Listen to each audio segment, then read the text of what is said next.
तकलीफ है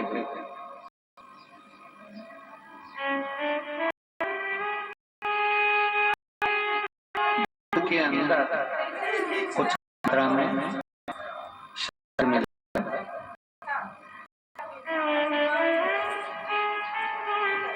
कुछ मात्रा में शक्कर मिला दूध के अंदर।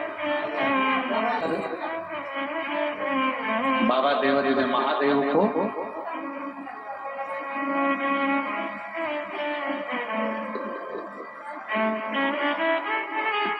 भगवान शिव को, तो जैसे ये शिवलिंग है और शिवलिंग की जो जलाधारी है, जलाधारी की ओर इस डंडी का मुख, जलाधारी की डंडी की, जलाधारी की ओर, ये से जलाधारी इधर है तो डंडी का मुख शिवलिंग पर इधर की।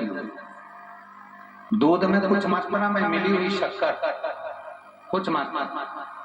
हमेशा एक बात याद रखना कि जब भी सूर्य नारायण भगवान को जल दिया जाता है या शंकर भगवान को कोई जल समर्पित किया जाता है, शिव जी को जल चढ़ाया जाता है, तो जो जल चढ़ाने वाला पात्र होता है जिसमें जल भरा है या दूध भरा है या सामग्री भरी हुई है, और आपको अभिषेक करना है, शंकर भगवान से अपने मन की कामना वाला पूजन करना, प्रयास करना।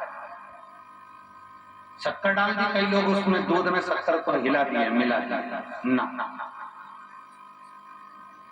जल भरा, जल में कुछ आ गया डाल दिया, या कोई पत्ते से या फूल से या कोई सामग्री का ना। मैंने पहले भी कथा में कहा है, वृक्ष से तोड़े हुए फूल और फूल ऐसा भी तोड़ा नहीं जाता, जमीन पर गिरा हुआ, कौन सा बताया? पारिजात। उस फूल को नहीं जाता, वो जमीन पर गिरना चाहिए, जमीन पर गिरेगा, उठाओगे तब शंकर को चढ़ेगा, वो पारिजात का फल।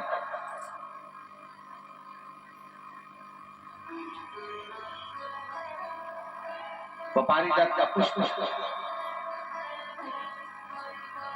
पुष्प का एक नियम है। आप वृक्ष से फूल तोड़े आपने और उसको धो दिया, वृक्ष को टूटे हुए फूल को तुमने धो दिया या पानी के पात्र में उसको डाल दिया, पानी के पात्र में भी अगर उसको डाल दिया, हमारे पास बाल्टी है, कमंडल है जिसमें पानी भरा हुआ है, लोटा है जिसमें पानी भरा हुआ है, उसमें फूल डाल दिया तुमने, वो फूल भगवान को समर्पित कर रहे हो, निकाल कर वो फूल भगवान शंकर कभी स्वीकार कभी नहीं स्वीकार करेगा, कोई देवता उस पुष्प को कभी स्वीकार नहीं करेगा।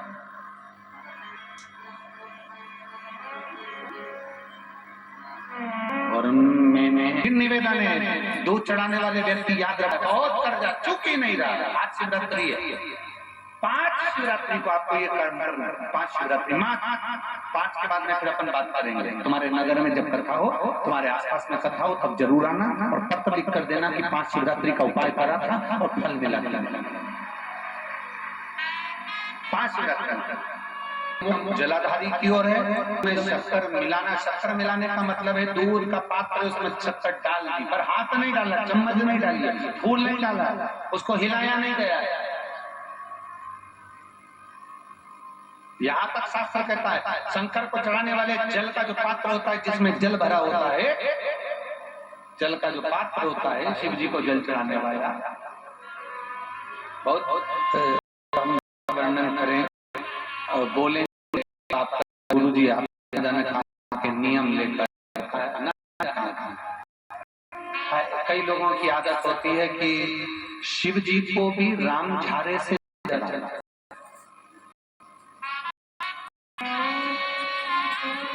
राम धारा देखा है आप लोगों ने? एक इतना बड़ा कलश होता है, उसमें एक टोटी लगी होती है, एक टोटी लगी होती है, उसको राम झारा कहते हैं। कई लोग शंकर भगवान पर भी रामझारे से जलते हैं, दूसरी जगह पर चढ़ सकता होगा, मेरे ठाकुर जी को, मेरे राम जी को, मेरे कृष्ण जी को, भवानी माँ को, सबको रामझारे से जल चढ़ा चल जाएगा, पर मेरे महादेव को जल रामझारे से नहीं चढ़ता। उसका कारण ये है, आप चढ़ाना है तो श्रृंगी से जल चढ़ा सकते हो, श्रृंगी से जल चढ़ा सकते मना नहीं, पर रामझारे से जल, उसका केवल एक कारण है, रामझारे का जो जल होता है यहाँ से आने के बाद टेढ़ा मुड़कर जाता है, और मेरा भोला भंडारी तो सीधा सीधा है।